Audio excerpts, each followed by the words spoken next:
Too big, too broke, no hope. Never listen hard-headed. Putting in work overtime on the low. Only did what God tell me. Nigga big shining, big diamond. What you doing to me, doing to me? What you doing to me, doing to me? Let's talk about these bitch niggas. Ain't a conversation, I ain't speaking on these bitch niggas. Bitch niggas. Shout out all my soul for real, shout out IT.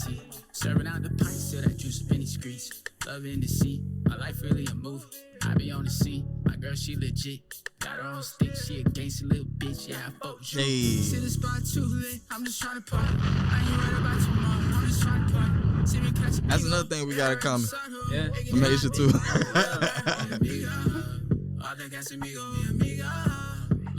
This record clean as fuck. Yeah. Clean. I made this one in Palm Beach actually. Oh, bro? Yeah.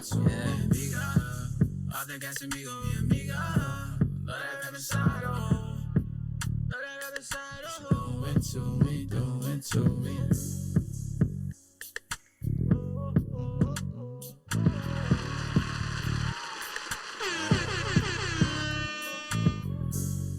Welcome to another episode of Artist to Artist at the AV Club. It's your boy West Side, and I'm here with a special guest today. You rocking with Omni Clutch, you know what I'm saying?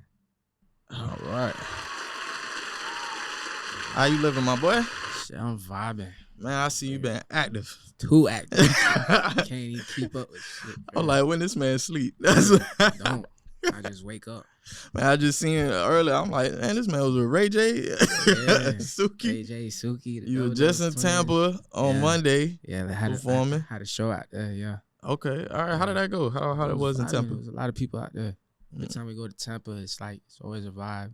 You know what I'm saying? All the showcases, even clubs, all that just be a vibe. Yeah.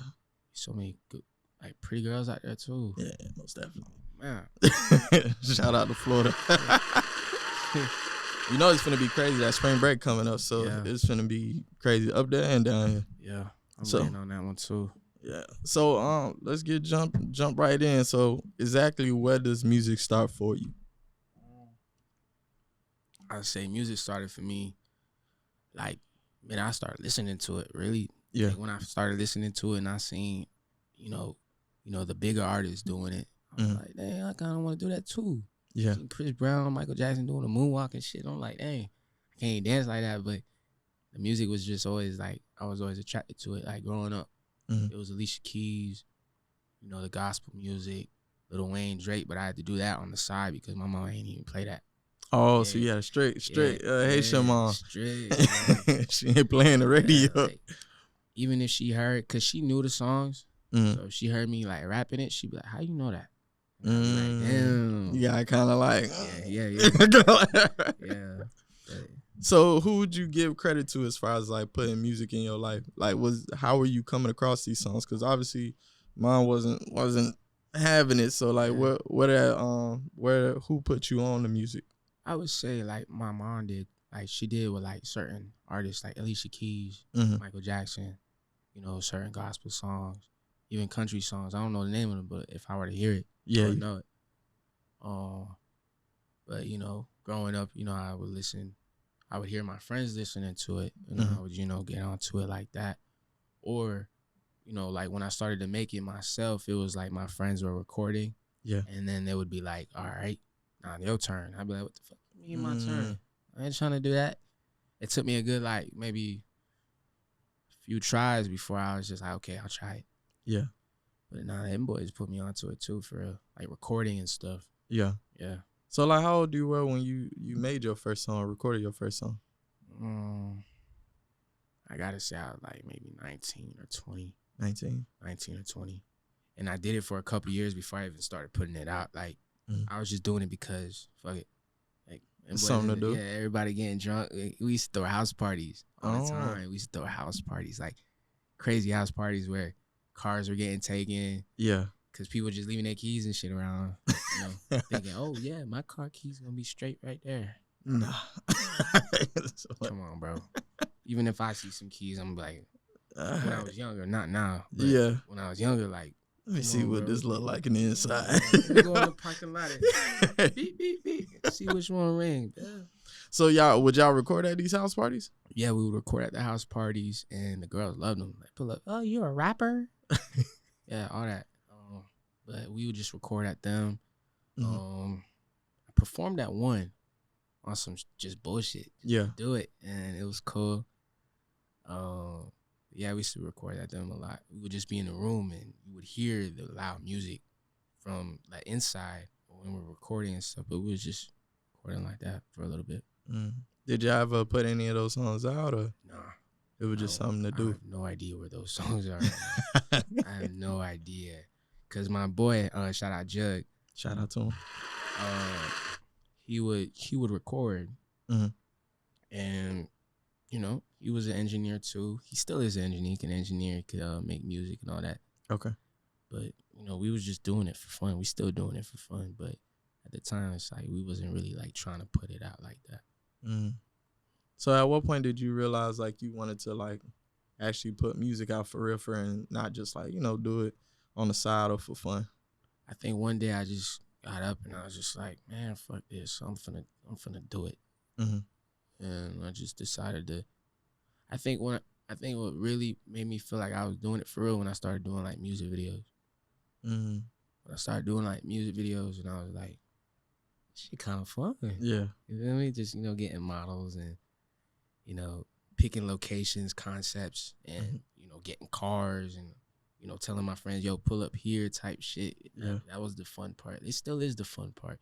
But I think that's what really made me feel like, okay, now we doing it.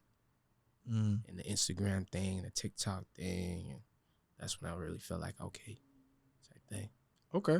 So what was that turning point for you though? Like, what was, like, you started off having fun, right?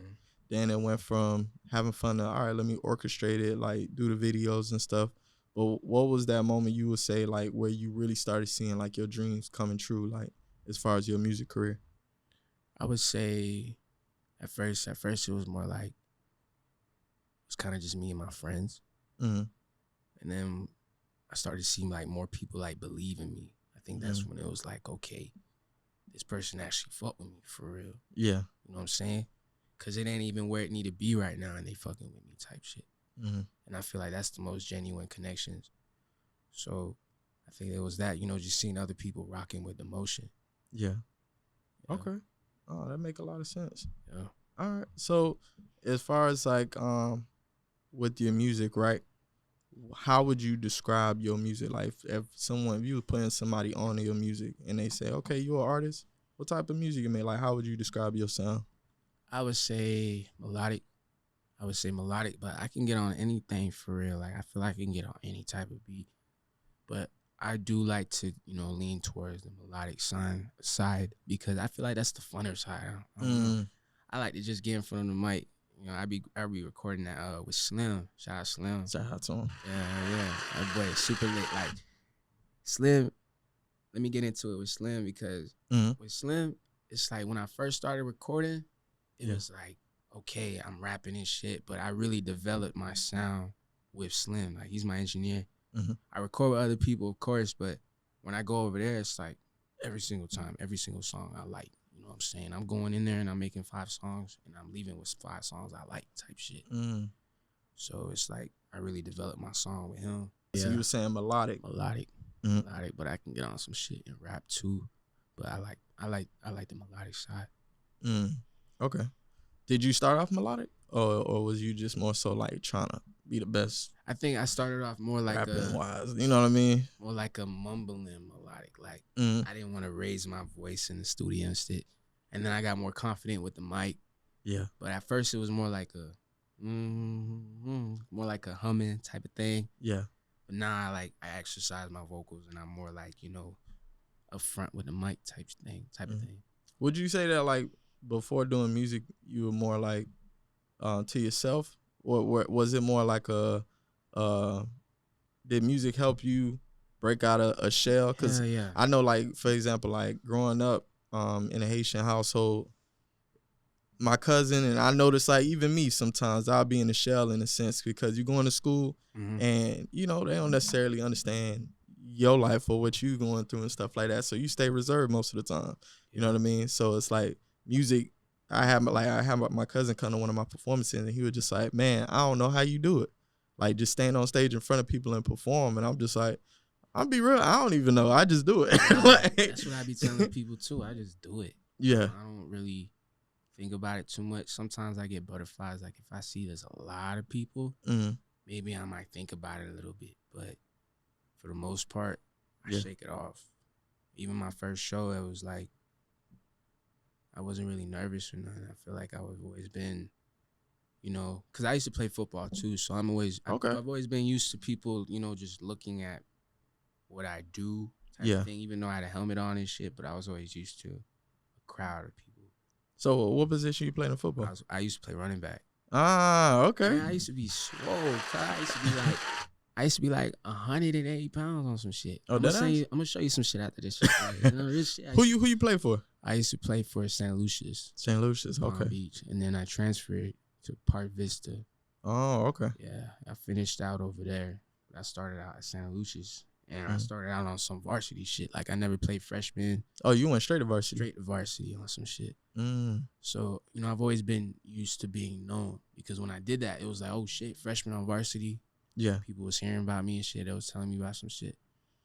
But even when I was at something the other day, she was like, this girl randomly told me, oh, you know, even back in high school, like we used to hear about you type shit. And people, you know, to this day, oh, you used to play football, this and that. And I'm like, yeah, how you heard about me and shit? Yeah. But that was super late. Football used to be like, it was my first dream, I ain't gonna lie to you. My first shit. Like that was the original, you know, goal. Yeah. And then after high school, not even after high school, maybe before I finished high school, because I took a break from football. And then when I came back, it just wasn't all the way there. Yeah. And when, you know, the season ended, I was just like, all right, I'm done. I want my cap and gown. I'm ready to get fuck out of here. Yeah, I'm done with this. Yeah.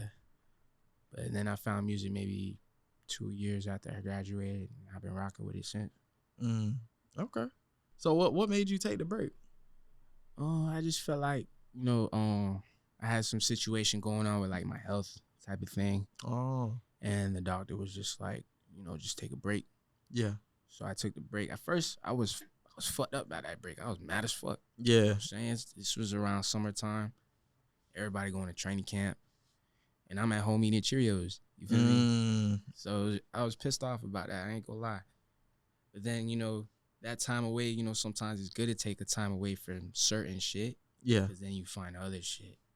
And you take time with other stuff. You find new hobbies and other stuff like that. So, you know, while I was, you know, away from football, you know, I was reconnecting more with my moms, building a relationship with my sister. Yeah. You know, shit like that, you know. Okay. Yeah. That make a lot of sense. Yeah, at times when you take a break, you do find other things you have admiration for. And then when you think about it, if you didn't take that break, maybe you would have kept going and then never would have even gave music a try because you would have been head first with the football. So that's another thing. It's crazy how sometimes a decision can alter a person's life. Like I know with mine, when it came to football, I was playing and I had a situation. Ball? Yeah. I used to play. I played corner and receiver. Okay. But I had a situation with the coach. And it was one of them situations where I was on defense and he was the head coach that was the offense coordinator. So it was like I came springtime, and then for some reason, I don't know why. You ever had someone that it just felt like they had an issue with you and you ain't know why? Yeah. So it was like one of those things. And I would go to practice, and when it came time for pads, he didn't want to give me my pads, and he was talking about I ain't come to practice. I'm like, what you talking about I ain't come to practice? I've been here. What are you talking about? So then he was like, oh, keep coming to practice. So you want me to keep coming to practice? Everybody got on pads, banging, and I'm sitting here no pads. So I did it. I came for probably like another week, and then my DB coach wanted to give me my pads, but he knew it was politics with the head coach. So it was to the point where he was about to go in the equipment room, just grab the pads and just give it to me. But I get, you know, that's his boss. He ain't trying to undercut him or whatever. So he just was like, maybe you should go to offense. Like, just like, bro, because you will get your pads if you go to offense. And I was just one of those people that's like loyal. Like, it's like, nah, I'm here with y'all. I ain't going over there just to get some pads. Like, nah, if he can't give it to me when I'm on this side, I ain't trying to go on that side. So I remember I left because I just got tired of it. No, I left. I stopped going to practice. I was just like, man, I'm done. And then after that, I think the end of the year came, and the head coach seen me. I was going upstairs. He was coming down the stairs, and he was like, yo, you should come back. Yeah, all right. Walked off, never went back. And it was weird because I was cool with some of the players. I played a lot outside of school. Yeah. So just regular tackle, just in the street, not in the street, but in, fields or whatever. And I had plenty of people that played football that we used to say like, yo, why you don't play? Like, why you don't play for the team? And I'll be like, coach. Yeah, the coaches really do depend on your coach. Sometimes coaches really set you up for failure a lot too. Yeah. Yeah, that's a big thing, especially in South Florida. There's so many politics when it comes to football. Yeah. It's like, just play. Why the fuck? Why are we talking? Yeah, like, let's just see who the best on the field instead of playing favoritism or who you like over, talent. That's what I dealt with at St. Lucia's. That's why I left. I feel like the coach was just all that politics shit he was talking about for real, favoritism shit. Yeah. And I was there since freshman. And it's junior year, and I playing with my shit, so I cleared it. And I didn't want to because I love the school. I love the people in it. I'm still taught to the people that I went to school with over there to this day. And, it sucked to leave, but it was like I had to find something better for me. Yeah. So I want to cover, like, where you from. Exactly where you from. I'm from Lantana. Lantana. Oh, Lantana. Okay. Shout out to Lantana. Lantana. I had a cousin, when she bought her first house, she bought it in Lantana. Yeah, I was out there for the longest. Like, when I left Lantana, I didn't want to leave. I really didn't want to leave. Like, I loved it so much. I used to throw so many house parties. Yeah. It's ducked off. I feel like, especially like where my cousin was at, it was real ducked off over there. Yeah. Yeah, I was by Lantana and Jog. Yeah. Oh, okay. All right. Walmart. Is it so where she stayed, like, you get off the expressway and it was on the right side. It was like this neighborhood back there, and it's like once you go back there, if you don't know where you're going, you might get lost back there, but it was in the cut. Oh, so bust the right. Yeah. Towards Wellington. Yeah. Okay, yeah. It's fucking grass. There's a bunch of grass out there. Horses. So she was a real ducked off in that area, but we had a lot of house parties over there. Had a lot of fun. Those were the good places to go to house parties. Yeah, because you ain't really got no issues with nobody. Yeah. Parking was always the main thing to get the shit shut down. Yeah. So out there in Wellington, it was always like a bunch of acres and shit. And you could just park a bunch of cars on the land and shit, and there was no issue. Yeah. And Loxahatchee, those parties used to be lit too. Snapchat used to be jumping. That's when, like, Snapchat was like so lit. I just post the Addy, and I'm seeing 30 people at the Addy, bro. It's crazy. That's one hell of an era, man. Yeah, Snapchat the era was lit. Like, I used to just throw some shit on there. People just pull up. Okay. So going back to the music, what's your process with your music? Like, creativity wise, do you write? Do you freestyle? Like, what's your process? These days, I do more like freestyling. Freestyling. I got too much like ADHD. I can't focus on just writing and just sitting there and just writing some shit. Yeah. I like to be in the studio and just feel it. How long do it normally take you to, like, make a song? It depends on the engineer for real. Yeah. Like, if me and the engineer got good chemistry, I'm in there, like, quick. But sometimes, the engineer might work a different way, and I got to, figure out how he's working and, like, how I'm going to punch in. Because some engineers, they going to let you just record the whole way. Yeah. Or, bit by bit.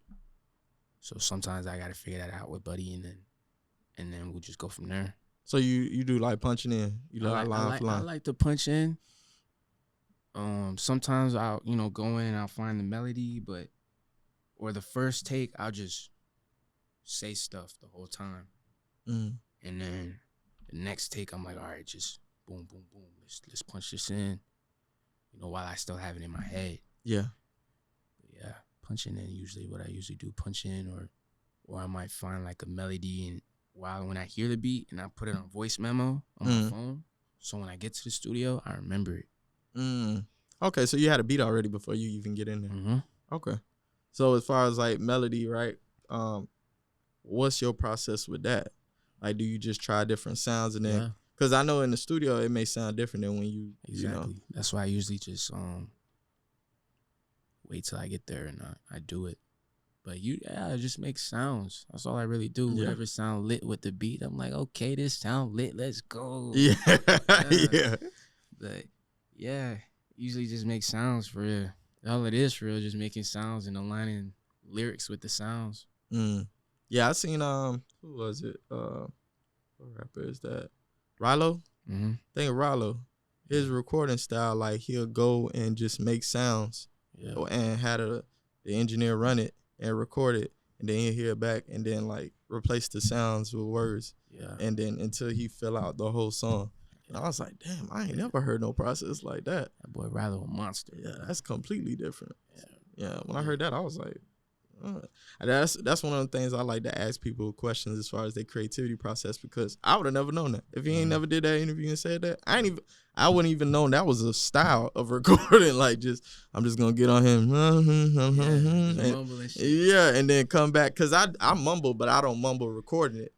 I like, somebody play a beat and I'm just sitting there, and I'll be like, but I don't record it. I'll just be like, okay, all right, now that I got that, and then I'll start writing in my phone, like what I just mumbled or so whatever. your process is like writing. Yeah, because I started from poetry. That's why, and the funny part is, like, even with poetry, it was like school assignment. So what was your favorite subject in high school? So favorite subject to me was history. History? Yeah, that was the weird part. Like, the writing part, you have to do it. You get what I'm saying? Everybody got to take some English or whatever, creative writing, whatever. And it was just in one of the assignments for one of the classes. It was like, just write a poem. And I'm like, all right, cool, whatever. And if it's not a subject I'm not interested in, I'm waiting to the last minute to do it. So I did a last minute, filled it out, turned it in, and they just was like, oh, this is good. I ain't really tried. I didn't even know it was, you know what I mean? And then from there, that's when I started getting, like, told from teachers, from students, like, yo, you should do music. Yo, you should do music. But I always put music off. I was such a fan of music, just listening to it wise. I thought that I wasn't able to replicate. If I couldn't replicate what some of the biggest did or how I seen music to be, I didn't want to try it. So, like, a lot of times I would shy away from it. Nah, I'm good. And I'm talking about, I have friends with studios in the crib. I have, like, come record. Yeah, come record. Yo, bro, just come to the crib. My homeboy Jit Kaz in Tampa, he would literally be chilling in his room. He playing Wayne beats back to back, and he freestyling. Like, bro, just rap. I'm like, nah, bro. And it wasn't until I got older, my brother was just like, yo, let's do a song. I was like, all right, tried it, and it worked. So that's how that happened for me. So tell me about the Reposado song, like how that come together. Reposado, that shit was kind of interesting. Yeah. So me and my ex, she my ex now, but she was my girl at the time. Okay. And we had got into like a debate on some shit. And basically it was Blanco or Reposado. Yeah.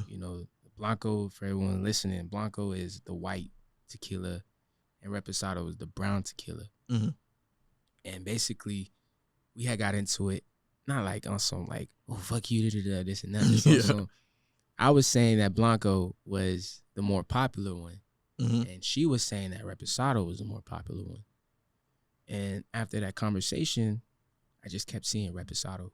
Yeah. Whether it be on stories, whether it be on commercials, just anything. I was just seeing a lot of Reposado. So I said, let me make a song about this shit. It'd be a perfect way to market the song. Yeah. These girls always putting the bottle on their shit. And like, if you see my story, a lot of times, a girl would, put the bottle on her head. Yeah. And put my song. Yeah.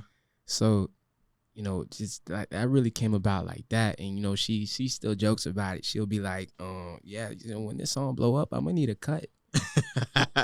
So I gave you that inspiration. Yeah. She really did though. Like, she really did give me that inspiration because it really opened my eyes to, seeing what a consumer might want. The consumer is like the girl audience. That's the audience that I want. Yeah. So, I started paying attention more. So I just ran with it like that. And when I first put it out, it was like, damn, like this shit getting a lot of likes. People really texting me about this shit. Yeah. And it took me a good maybe 3-4 months to drop the song after I previewed it. Because I just teased it the whole time. People telling me, drop it, drop it, drop it. Girls making videos to the sound on Instagram. And the whole time the song not out. I didn't drop the song till like June, and I previewed it in like April. Yeah, so that whole time I was just promoting it. I was going to like, I would go on dates and shit. Yeah. To like really cool like museums. And I'd be like, yo, record me right quick. Let me do this 1-2 right quick. And that's how I would promote it. And then I dropped it. And when I dropped it, you know, the video's still on its way. The video didn't even drop yet. Yeah, the video is still on its way. I think I'm like, it's the first song ever. I've been doing music for a few years. Yeah.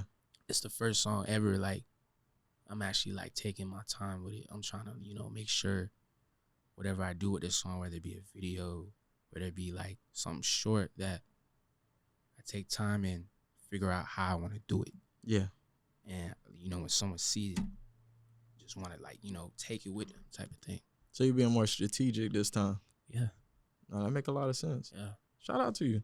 That marketing side, honestly, I say like that's like one of the things that I know artists struggle with is marketing. And then now we like in a whole new era where it's like social media is the place. Yeah. Like, you know, you could cut the middleman out and just go direct to consumer and just say, hey, this is content that I have, and I'm, you know, promoting it in different kind of creative ways. So it's like the ideal of just using the song and for a good period of time and not releasing it and then making it to where they're asking for the song. That's a big thing. Yeah. I want them to want it. You know what I'm saying? They just hear it. And I know at this point they know the song. Now it's like getting the song in their phone. Like, download this song right now. Download Reposado. It's out right now. You know what I'm saying? You might as well do a Reposado challenge. Yeah.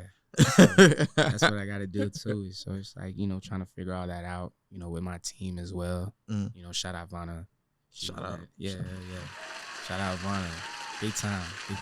How did that come together? As far as like your team and Vanna and everybody you work with, how did that come? With Vanna, she used to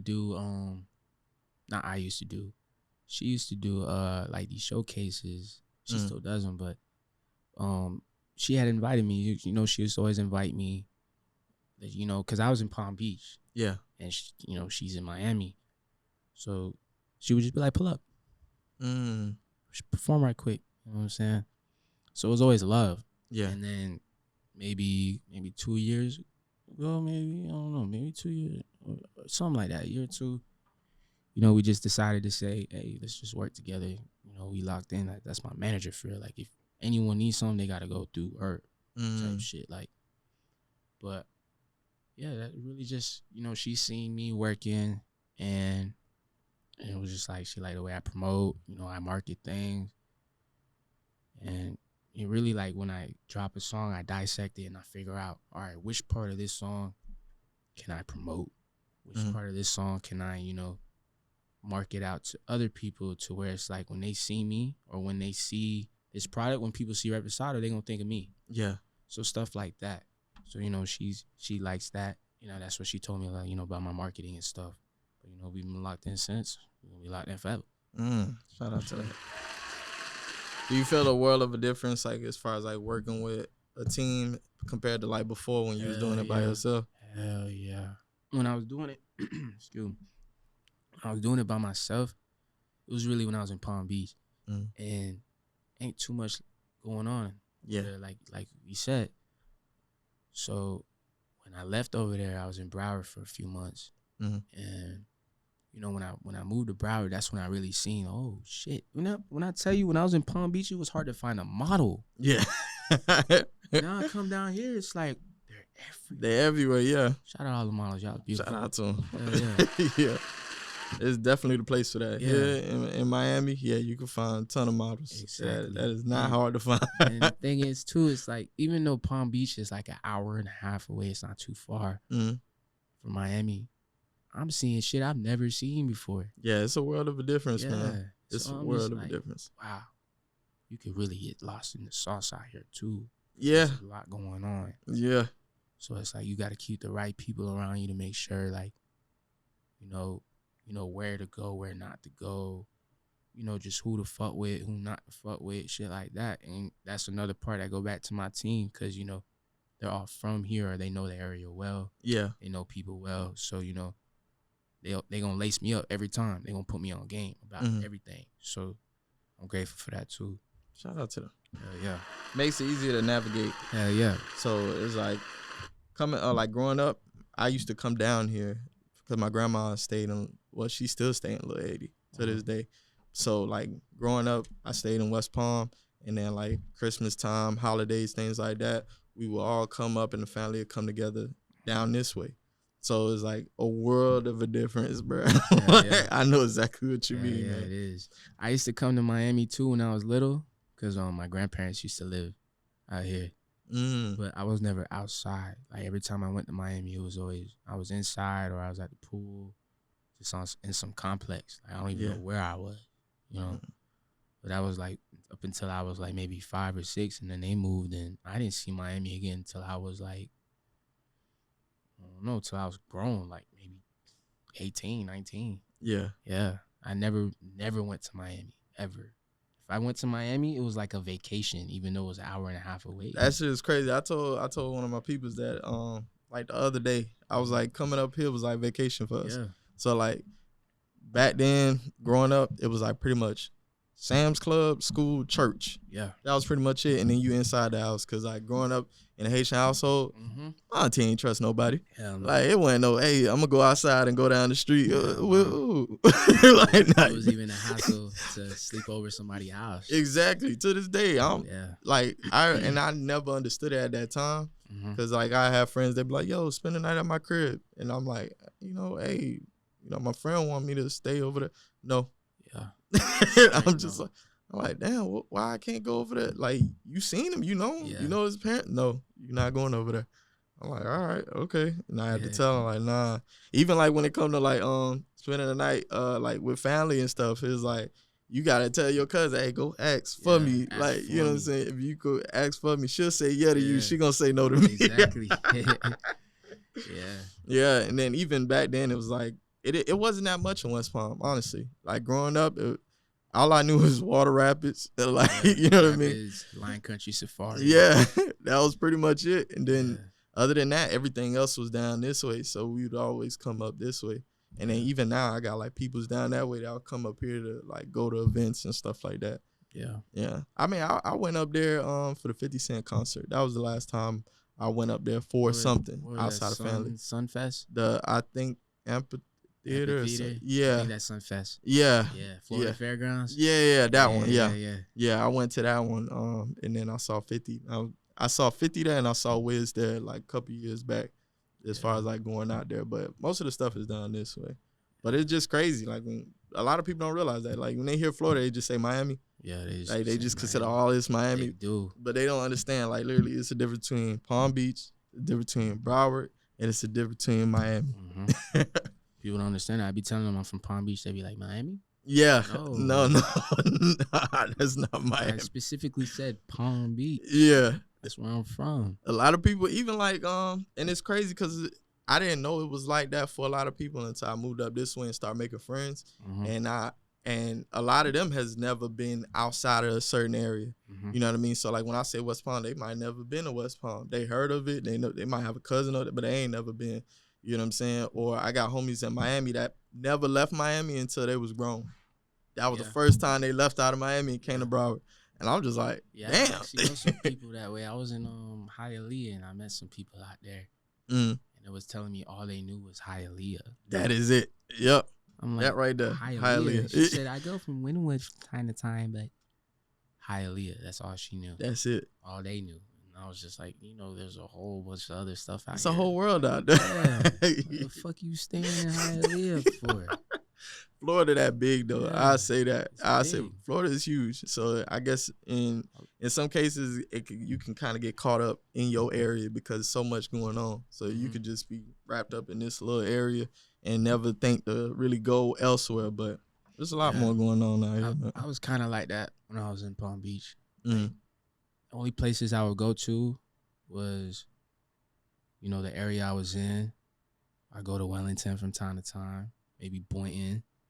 or I go but I never went to North Palm Beach ever unless I was going to I'm trying to think, have I ever went on? You ever been to City Place? Well, no, I've been to City Place. Yeah. That's the furthest I would go. Yeah, that's about far I think I went to. Go nowhere past that, unless I was going to 45th to get like new grills. Yeah, but that was really it. And my studio is like, near Clematis and shit.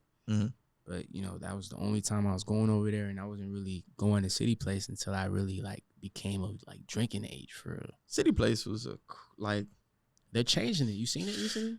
I know they changing the surroundings parts because City Place, I don't know if people know, but it was surrounded by a hood pretty much. If you made the wrong turn, you was in the hood.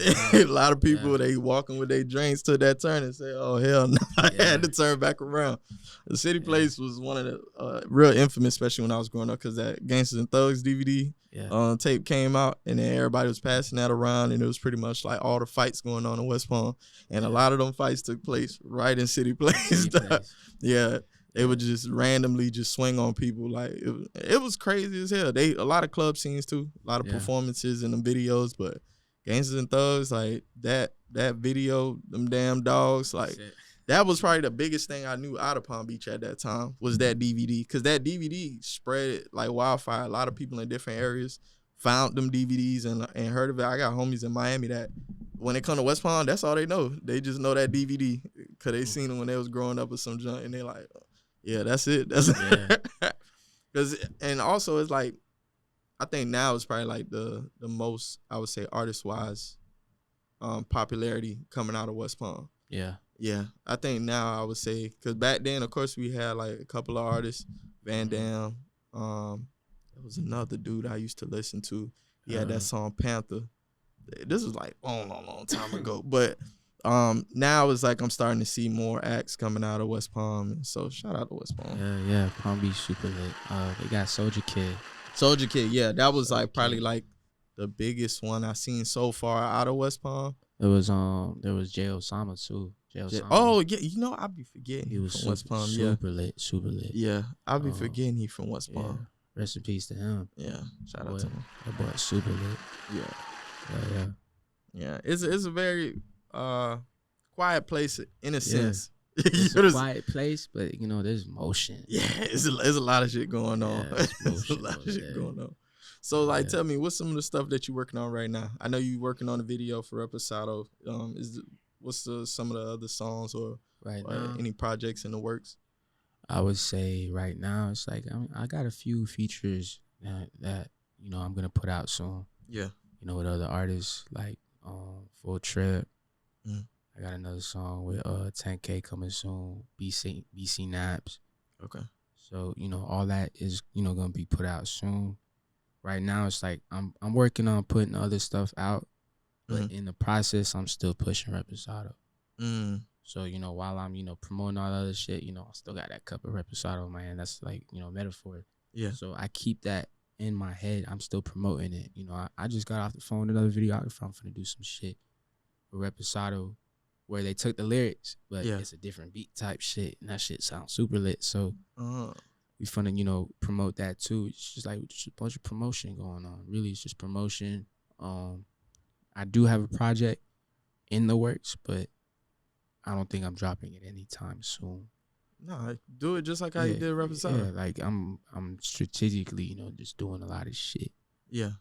And there's shows that we're doing too, festivals. I just did another festival. So it's just, promotion. Yeah, promotion. That's big moves right there. Hell yeah. That's big moves. But definitely that's the route to go. I think it's working for you already. So it's like, why not keep doing it? And then even with Reposado, there's, like you said, different type of clashes you could do with it, different style of beats. You could put a little Spanish beat to it, whatever. And just, you know what I'm saying? Like, and put out different versions to it. And then from there, just build the anticipation for the project. Yeah. Sound good to me, honestly. Yeah, right now it's just, promotion, getting the content out. Content really important. Taking videos, just thinking of different concepts with my camera guy. Shout out Cola Productions, by the way. Shout out to him. Most def. Shout out Cola Productions. Shout out Flash. Shout out to him. And boys, we got a big team, Yeah. And we all just working towards, getting the project out there. How long you been working on this project? Reposado?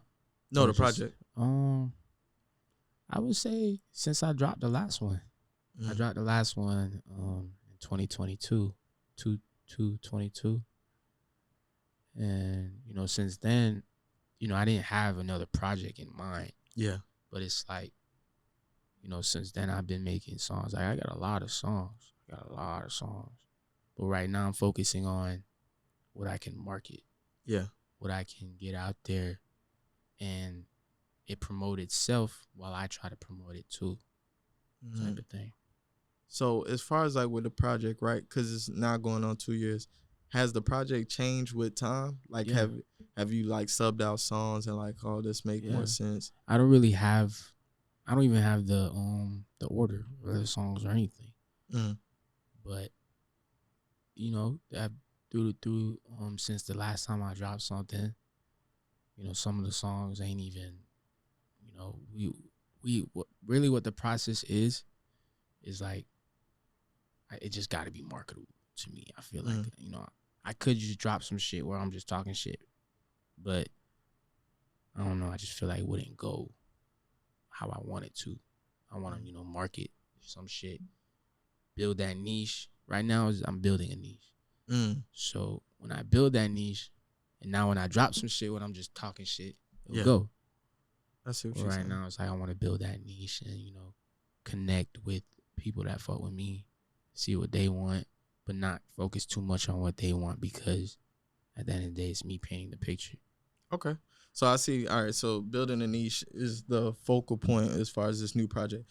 So as far as with the project previous, what was your process with building that one up? Like, what was your agenda? Or what was your motive to put that together? Like, how? I ain't gonna lie. The last project was on some, fuck it, I'm gonna drop a project. Yeah. Do it just cause I can. Type of thing.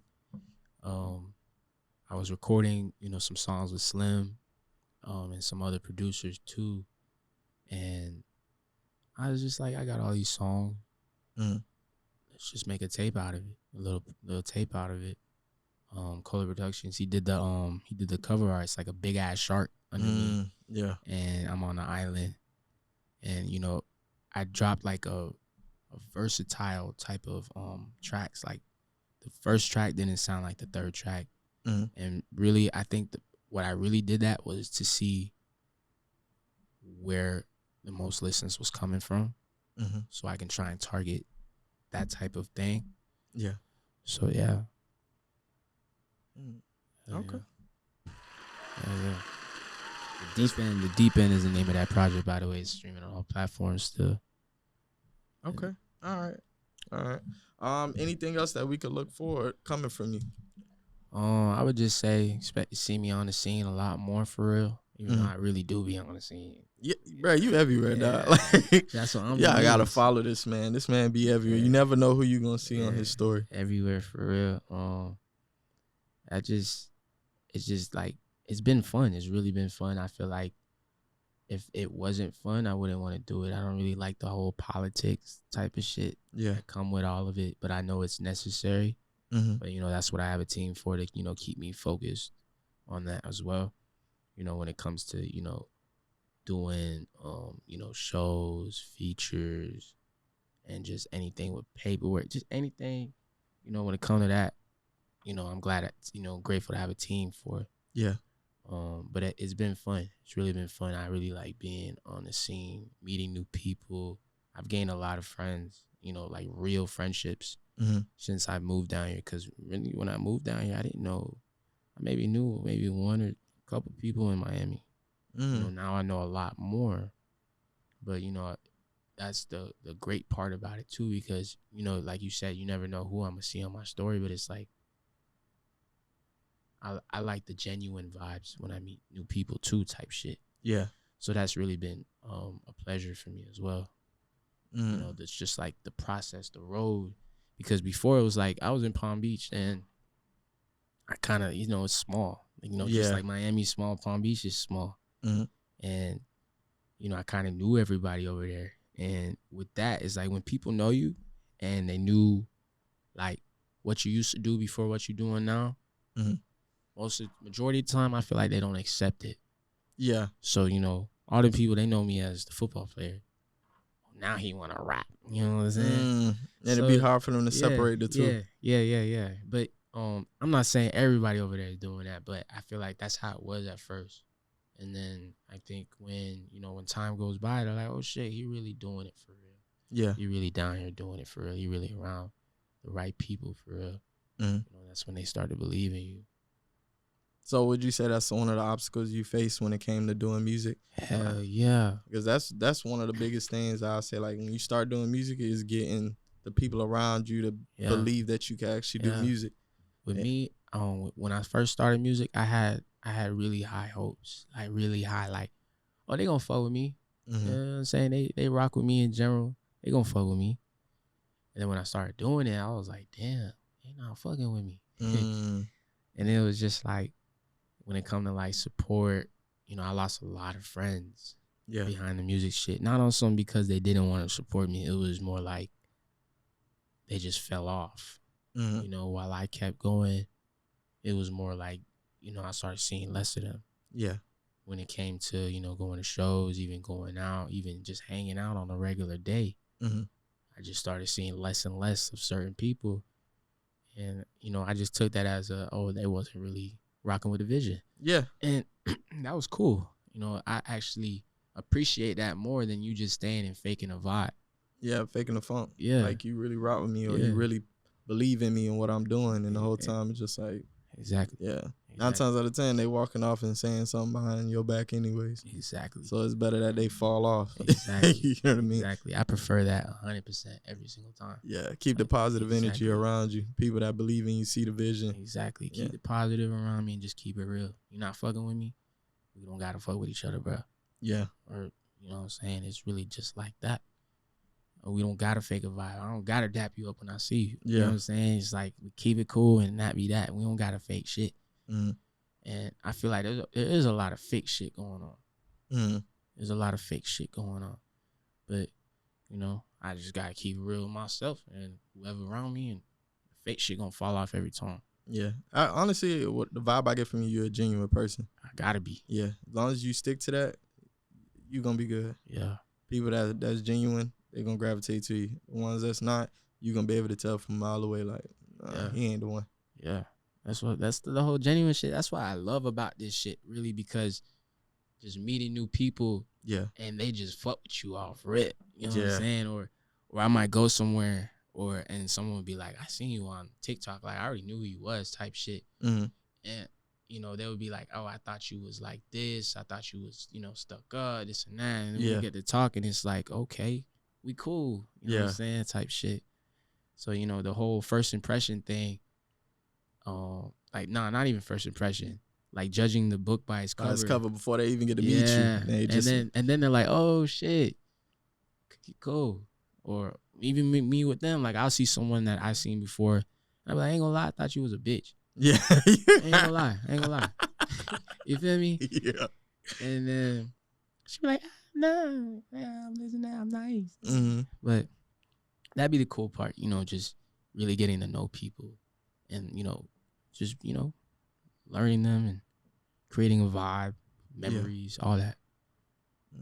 So do you lean a lot on your experiences when you make music? Yeah, sometimes I might, like, if definitely. When I'm feeling a type of way, I'll pick a beat that, I feel like I can express myself on. Whether it be a situation with family, a girl that tried me or I tried her. Yeah.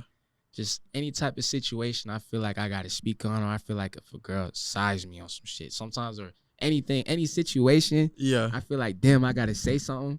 Because growing up, I ain't gonna lie, like, growing up, it was never really like, say how you feel. It was never like that. You say how you feel, you're gonna get laughed at. Yeah. Or someone will be like, what the fuck? Like, type shit. Look at you crazy. Yeah. So when I found music, it was really a good outlet to just vent. Because growing up, you couldn't. Me, personally, I felt like I couldn't vent. It was more either you was misunderstood, or it was like, the fuck you talking about type shit. So when I found music, it was a good way to vent. I got songs no one's ever gonna hear it. Just me just saying how I felt in the situation. So when I found music, it was a good outlet for me. Type shit. It was like on some therapy shit. Like when Dirk said, I treat the mic like therapy because I talk to it. That shit real. Like, nah, that's real for real. Yeah, that shit real. It helps you too. Like even when you get to listen to it and you reflect back to it and get that energy off of you. Yeah. Especially growing up when you Black. Like yeah. a lot of times it's just like you deal with stuff, you throw it over your shoulder, you keep going. And you deal with it. Yeah, and we don't really know how to unpack stuff. So it's like doing music, sometimes you don't even realize you unpacking on a beat. All right, let me get this off of my chest. Let me get this off of me. Yeah. And you feel better afterwards. Definitely. And then it's an energy thing. So it's like somebody gonna hear that song and they probably got that on their back too. And they connect with it like, oh, damn. Like, you know, he went through what I went through on this song. And then you make connections that way too. Yeah. So that's a beautiful thing with music. Music brings people together. Definitely do. Yeah. Definitely Shit, do. Brought us together right now. Yeah. We on the podcast. That's facts. Most duh. Man, I want to thank you again for coming on, man. This is great, man. This was duh. in the works. You know, we were working to get it, but we got it. And I'm glad, man. Y'all, where can they find you? You can find me on all platforms at Omni Clutch. Every single platform. You just type in Omni Clutch, you're going to come up. Apple Music, Spotify, TikTok, anything. I see you doing your thing on TikTok too, my boy. Yeah, TikTok lit. TikTok super lit. I see you. And I feel like I gotta turn up harder on TikTok because they talking about banning that shit. Nah, for real? Yeah, they passed some type of bill and they're really trying to ban it in the U.S. Oh yeah. I know certain states they banned it, or either certain states or certain colleges or something like that banned it. Certain states, I heard about that. They did ban it. They're trying to do it like on some whole nation type of shit. Yeah, I think it's gonna take some time for them to get to that point, but it's just crazy nowadays, man. Even the thing, I don't know if you've seen the situation with TikTok and Universal. No, what happened with them? So like basically they didn't re-up on a contract. So Universal for them, Music Group? Yeah, I believe so. In order for them to be able to license the music so that they can have it on their platform for people to make videos to, they do a contract. And then, you know, they however long the contract duration is, and then they re-up. So when it was time to re-up, I guess Universal felt like they should be getting more money. And TikTok is like, hell no. No. What? So now they stripped a lot of those music off of TikTok. So I don't know if you've seen some people, you might be scrolling and you might come across a video with no sound. Gone. Yeah, the music gone, and it strips the audio, so it's just a visual of a video, but you can't hear nothing. And it's because that had a song from someone from probably like Universal. Yeah, so there's a lot of changes going on in the music scene, man. There is. Matter of fact, before you get out of here, what do you think about it? Like, I see now like a lot of people talking about the streaming thing and the payouts and stuff like that or whatever. They saying that direct to consumer, like that's like the real push now. Like I don't know if you follow Lil Russell. You follow Lil Russell? No, I heard of him though. So he big on that. He started off making music, and then he would go on YouTube and like stream live, and that's how he started building a fan base.